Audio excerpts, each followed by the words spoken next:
환난 또 고난의 문제가 있었는데요. 이러한 상황 가운데 있는 교회를 향해 사도 바울은 목회자의 마음으로 서신을 보내고 또 디모데를 보내고요. 신앙이 흔들리지 않고 굳게 설 수 있도록 돕고 있는데요. 그렇다면 이와 같이 데살로니가 교회를 향한 사도 바울의 마음은 어떠했을까? 오늘 말씀해 보게 되면 그러한 마음의 여러 가지 면모들을 또 집중해서 우리에게 알려주고 있습니다. 먼저 1절에서 5절의 말씀을 보게 되면 그 사도 바울의 마음 속에 있는 교회를 향한 그 열심 또는 열정 또 사랑을 우리가 엿볼 수가 있는데요. 항상 사도 바울은 선교사이면서 동시에 곳곳에 교회를 세웠고 또 목회자의 마음으로 섬겼습니다.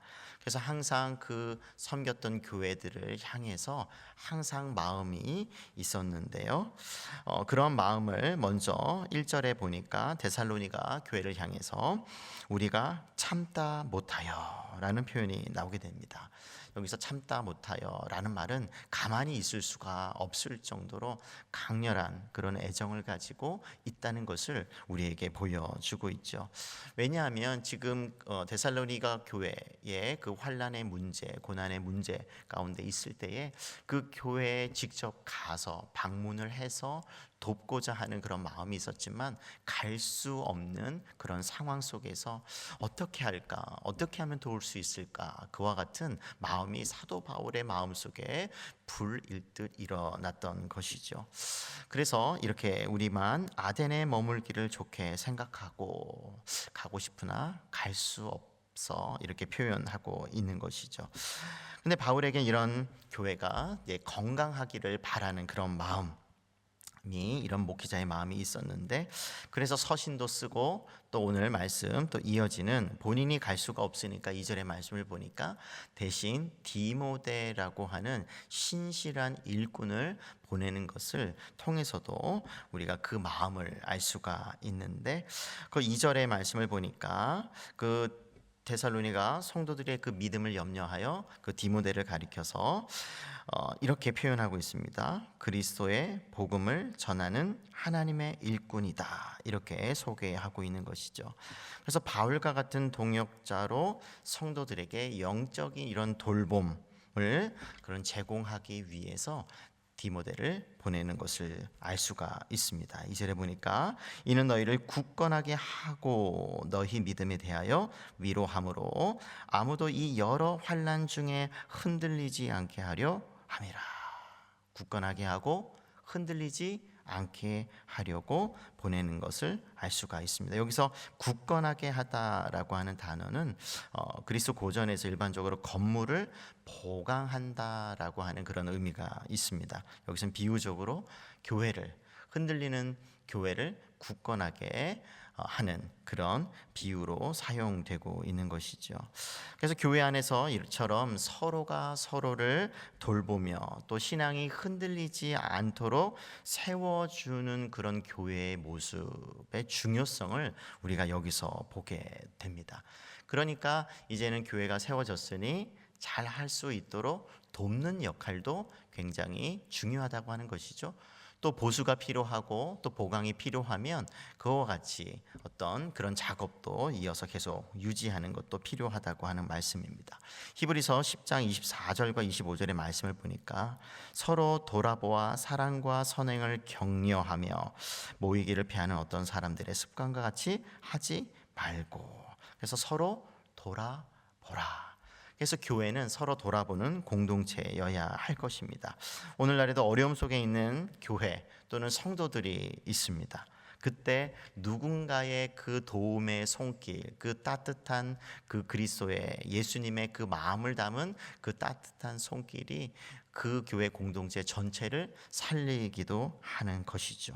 그만큼 이와 같은 격려의 사역이 교회 공동체 안에 필요할 것입니다. 그래서 고난 속에서 함께 기도하고 손을 내밀어주는 그런 동역자들이 필요한 것이죠. 그래서 다양한 리더십의 어떤 그런 표현들이 있는데 저는 이것을 돌봄의 리더십이다 이렇게 부르고 싶습니다. 그래서 주변에 혹시 우리 주변에 이와 같은 영적인 돌봄이 필요한 분이 없는가, 이런 돌봄의 리더십을 가지고 한번 살펴보시기를 바랍니다. 그런데 여기서 한 가지, 이 데살로니가 교회가 당하고 있는 이 고난, 이 환난, 근데 가만히 보니까 4절에 이와 같은 환난은 예고된 것이다. 어찌 보면 교회가 믿음 안에서 이렇게 행동할 때 당연히 당할 수밖에 없는 것이다 라고 성경은 우리에게 가르쳐 준다고 하는 것이죠. 4절에 우리가 너희와 함께 있을 때에 장차 받을 환난을 너희에게 미리 말하였는데 라고 하는 거죠. 교회가 교회로서 서 있을 때 외부에서 오는 그런 공격, 그런 환난이 있다고 하는 것을 이미 사도 바울은 말했다고 하는 것이죠. 또 다른 성경도 보게 되면 그리스도인들이 받는 환난에 대해서 또 여러 곳에서 우리에게 알려주고 있는데, 특별히 요한복음 16장 33절에 보게 되면 예수님께서 제자들에게 이런 말씀을 하셨습니다. 이것을 너희에게 이르는 것은 너희로 내 안에서 평안을 누리게 하려 함이라. 세상에서 너희가 환난을 당하나, 세상에서 너희가 환난을 당한다. 이미 예수님께서는 제자의 삶을 살아갈 때 이와 같은 환난은 예고된 것이다 라고 말씀을 해주시면서 그때 너희들은 이렇게 하라 라고 또 가르쳐 주시죠. 담대하라, 담대하라. 그러면서 내가 세상을 이겨노라. 그러니까 주님 안에서 이기신, 승리하신 예수님 안에서 담대하게 맞서 싸울 것을, 그 믿음을 지킬 것을, 제자의 삶을 계속할 것을 우리에게 말씀해 주고 있는 것이죠. 또 사도행전 14장 22절의 말씀에도 보게 되면 제자들의 마음을 굳게 하여 이 믿음에 머물러 있으라 권하고, 또 여기서 우리가 하나님 나라에 들어가려면 많은 환난을 겪어야 할 것이다 라고 또 주님의 제자들이 이와 같은 가르침을 또 예수님에 이어서 또 교회를 향해서 해 주었던 것이죠. 그래서 이와 같은 환난의 문제는 예고된 것이다. 피할 수 없는 것이다. 그때 우리가 가져야 하는 그런 마음가짐, 또 신앙의 태도가 있는 것이죠. 또 사도 바울에게는 또 다른 염려가 있었는데요. 5절에 보게 되면 시험하는 자가 등장하게 됩니다. 이는 혹 시험하는 자가 너희를 시험하여 우리 수고를 헛되게 할까 함이니. 좀 사도 바울이 쓴 다른 또 성경책에 보게 되면 여기서 시험하는 자라고 이렇게 묘사된 것은 이제 사탄을 가리키고 있는 것이죠. 그래서 사탄은 항상 교회를 넘어뜨리기 위해서 열심을 내고 있는데요. 그래서 그와 같은 그 사탄의 공격이 외부로부터 영적으로 주어지는 것이고, 이것은 환난과 함께 교회를 무너뜨리는, 교회를 힘들게 하는 주요 요인이기도 하는 것이죠. 그때 우리가 해야 하는 것은 진리 위에 굳게 서서 또 말씀과 기도로 맞서 싸울 수 있어야 한다는 것입니다. 이와 같은 외부적인 환난과 또 영적으로 또 외부의 또 대적인 그 사탄의 공격, 항상 교회 주변에 있으니 사도 바울은 이것을 너무나 잘 알기 때문에 그 교회를 또 향해서 정말 붙들고 흔들리지 않도록 굳게 세우기 위해서 이와 같은 서신을 또 쓰기도 하고 또 디모데도 보냈던 것이죠. 그런데 이와 같이 이제 디모데를 보내고 나서 디모데가 그 데살로니가 교회의 상황을 파악하고 나서 돌아오게 됩니다. 그때 6절에서 10절의 말씀을 보게 되면 그 돌아온 디모데가 바울에게 알려주고, 그 바울이 그에 대해서 이렇게 쓰고 있는데요. 6절의 말씀 보니까 지금은 디모데가 너희에게로부터 와서 너희 믿음과 사랑의 기쁜 소식을 우리에게 전하고 라고 하는 거죠. 그러니까 믿음과 사랑의 기쁜 소식, 사도 바울이 기대했던 그런 소식이죠. 그런 환난이 있어도 또 사탄이 공격을 해도 흔들리지 않고 굳게 서 있는 그런 모습을 기대했었는데, 믿음을 지키고 있는 그런 모습을 기대했었는데, 그와 같은 바람대로 지금 디모데가 그와 같은 소식을 전해 주었다고 하는 것이죠. 그래서 성도들이 또 교회가 굳건히 서 있는 것, 또 믿음을 지켜 나가는 것, 이 소식을 들은 바울과 동료들은 크게 기뻐하는 그런 모습을 우리가 볼 수가 있습니다. 그래서 고난이라고 하는 것은 교회를 힘들게 하지만 고난 속에서 신앙을 지켜 나가는 것이 우리에게 기쁨과 또 감사의 이유가 될 수 있다고 하는 것입니다. 그러니까 또 다른 표현으로 보면 고난의 유익이 있다고 하는 것이죠. 사도 바울은 이와 같은 고난의 유익에 대해서 로마서 5장 3절과 4절에 이렇게 표현했는데요. 다만 이뿐 아니라 우리가 환난 중에도 즐거워하나니, 좀 이상하죠. 환난과 고난이라고 하는 것은 정말 우리가 이길 수 있는 그런 종류의 것은 아닙니다. 우리를 힘들게 하는 것이죠. 하지만 떠날 수 없는데 그 가운데 사도 바울은 기뻐했다, 이렇게 표현을 하고 있는 것입니다. 그러면서 왜 기뻐하고 즐거울 수 있는가, 그 이유에 대해서 이렇게 설명하는 것이죠. 환난은 인내를, 인내는 연단을, 연단은 소망을 이루는 줄 알미로다. 그러니까 환난 그 자체만으로는 우리가 반길 만한 것은 아닌데 그 환난을 통해서 우리가 인내하게 되고, 그 인내는 우리를 연단하고 또 훈련을 시켜서 또 견고하고 또 단단한 그런 믿음의 사람, 교회로 또 만들고, 또 그래서 결국에는 소망을 이루는 어떤 그런 일로 인해서 사도 바울은 고난도 유익이 있다, 이렇게 우리에게 알려주고 있는 것이죠.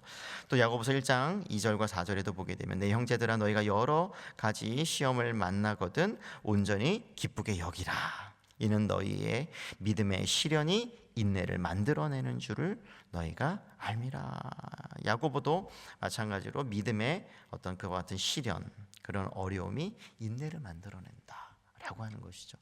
그래서 고난이라고 하는 것, 환난이라고 하는 것, 또 시련이라고 하는 것은 우리가 피하고 싶지만 정말 피하지 않고 믿음 가운데 그것을 지켜내는 이들에게는 이와 같은 영적인 유익이 있다고 하는 것을 우리가 기억하면서 우리에게 주어진, 우리 교회 공동체 안에서 또 주어지는 그와 같은 어려움들, 또 외부에서 오는 그와 같은 어려움들도 믿음 가운데 우리가 지혜롭게 잘 대처해야 할 것입니다.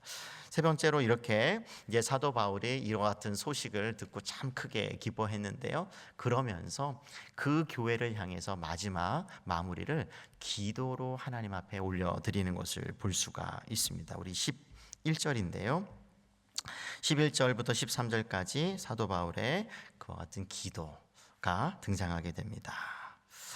하나님 우리 아버지와 우리 주 예수는 우리 길을 너희에게로 갈 수 있게 하시오며, 지금 사도 바울에게는 항상 그 데살로니가 교회로 가고 싶고 또 직접 대면하여 또 보고 또 권면도 하고 믿음 위에 굳게 서고 또 확신을 얻고자 하는 그런 마음이 있습니다. 기도 가운데도 드러나는 것이죠.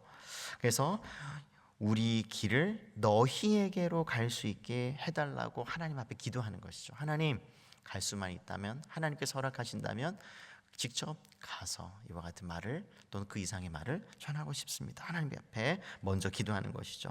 또 두 번째로 기도의 내용 12절의 말씀을 보게 되면 또 주께서 우리가 너희를 사랑함과 같이 너희도 피차간에 서로 모든 사람에 대한 사랑이 더욱 많아 넘치게 하사.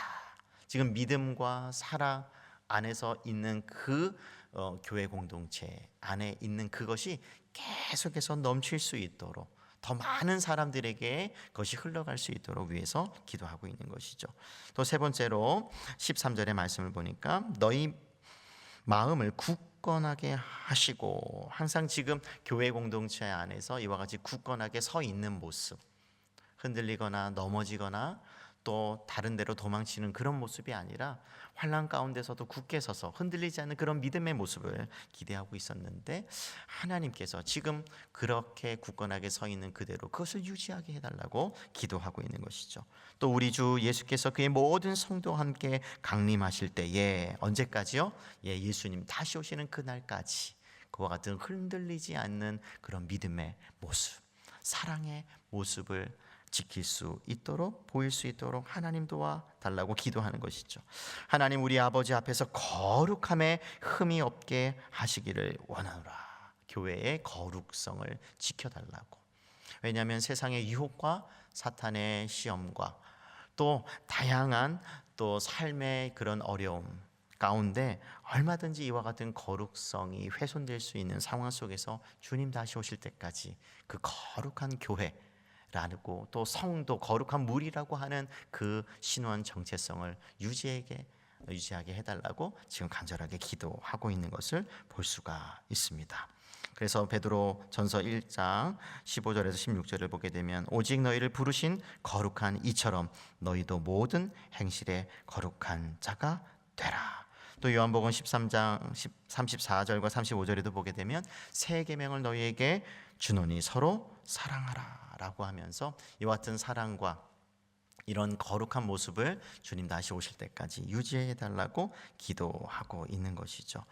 그래서 데살로니가 성도들을 향해서 이와 같은 정말 그 목회자의 마음을 가지고 하나님께서 정말 도와달라고 끝까지 그 교회의 그 모습을 유지하게 해달라고 하는 그런 간절한 목회자의 그런 소망과 바람과 그 목회자의 마음을 우리가 엿볼 수가 있습니다. 그래서 우리가 당하는 환난, 어려움, 우리에게도 유익이 있고 또 그 가운데 우리를 돕는 수많은 무리들이 있다고 한다는 것을 꼭 기억하시면서 나 혼자 외로울 때 홀로가 아니라 우리 주님도 계시고 하나님께서 또 수많은 또 그런 일꾼들을 또한 우리 주변에 있게 하여 주셔서 우리가 도움을 받고 끝까지 굳센 그런 믿음 안에서 주님 다시 오실 때까지 거룩한 교회의 모습으로 또 성도의 모습으로 살아갈 수 있기를 원하는 이와 같은 바울의 마음을 통해서 하나님의 마음을 읽을 수 있어야 할 것입니다. 그와 같은 어려움 중에도 끝까지 믿음을 지킬 수 있는 그런 복된 교회가 되기를, 성도가 되기를 주님의 이름으로 축복합니다. 아멘.